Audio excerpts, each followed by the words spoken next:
नमस्कार.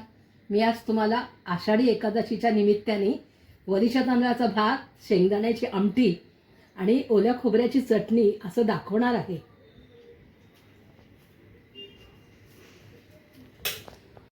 शेंगदाण्याच्या आमटीसाठी लागणारं साहित्य, ही उपासाची आमटी आहे. आपले शेंगदाणे आपण भाजून घेतलेले आहेत, हे 1 वाटी. ओलं खोबरं 1 वाटी. चिंच घेतलेली आहे कोळून. गूळ घेतलेला आहे. चवीपुरतं मीठ आहे. फोडणीसाठी तूप आहे. जिरे आणि मिरच्या घेतल्यात 3. आणि हे आपल्याला पाणी लागणार आहे. हे आमटीसाठी आपण शेंगदाणे बारीक करून घेऊया. हे मिक्सरला लावते. पाव चमचा जिरे घेऊया.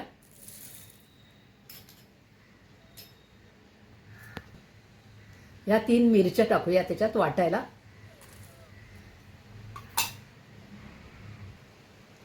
हे थोडंसं खोबरं ह्याच्यात वाटायला घेऊया.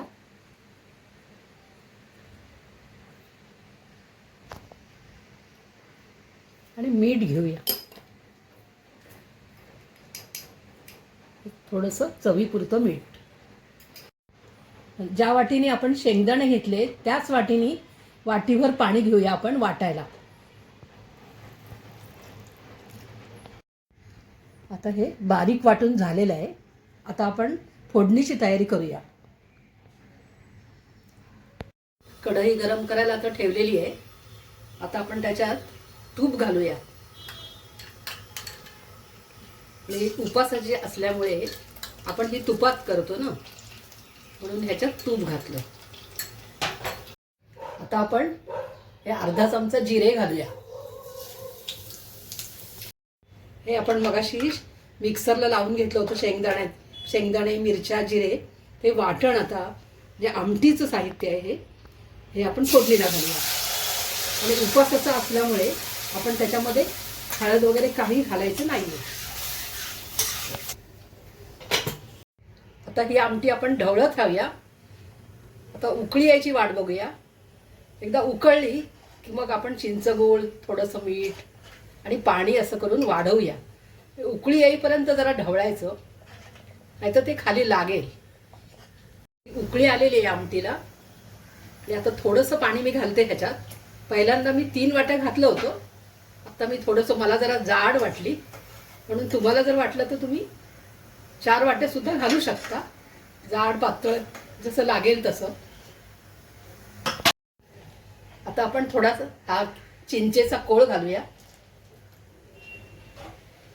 आणि हा गूळ घालूया. आणि मगाशी मीठ थोडं वाटताना घातलं होतं, पण थोडं कमी होईल असं वाटतंय म्हणून मी थोडंसं वाढवते. आणि हे चांगलं ढवळून घेते. आता आमटी तयार झालेली आहे.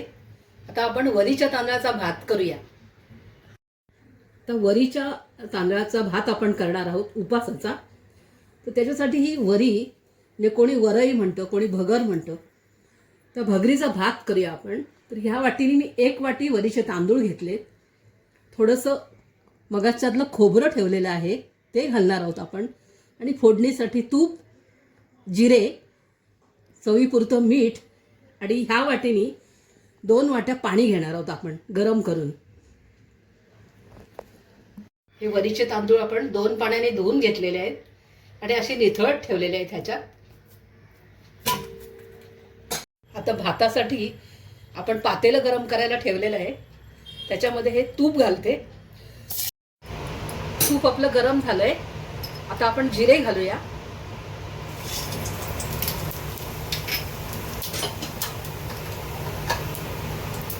आणि जिऱ्यावरती हे तांदूळ घालूया.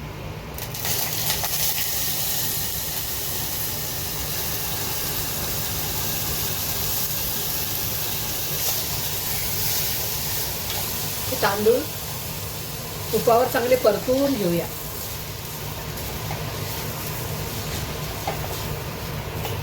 ह्या वाटीने आपण 1 वाटी भगर घेतली होती ना, त्याच वाटीने 2 वाट्या पाणी मी घेतलंय. आणि ते आपण गरम करायला ठेवलेलं आहे. त्याच्यात थोडंसं मी तूप घालणार आहे, म्हणजे तांदूळ चांगला मोकळा होतो. हे वरीचे तांदूळ परतून झालेले आहे. आपण आता त्याच्यामध्ये थोडंसं मीठ घालूया. एक अर्धा चमचा मीठ घालूया आणि मग गरम पाणी घाल्यानंतर गरम पाणी घालूया. आता हे पाणी घालूया ह्याच्यात आणि भात शिजायला ठेवूया.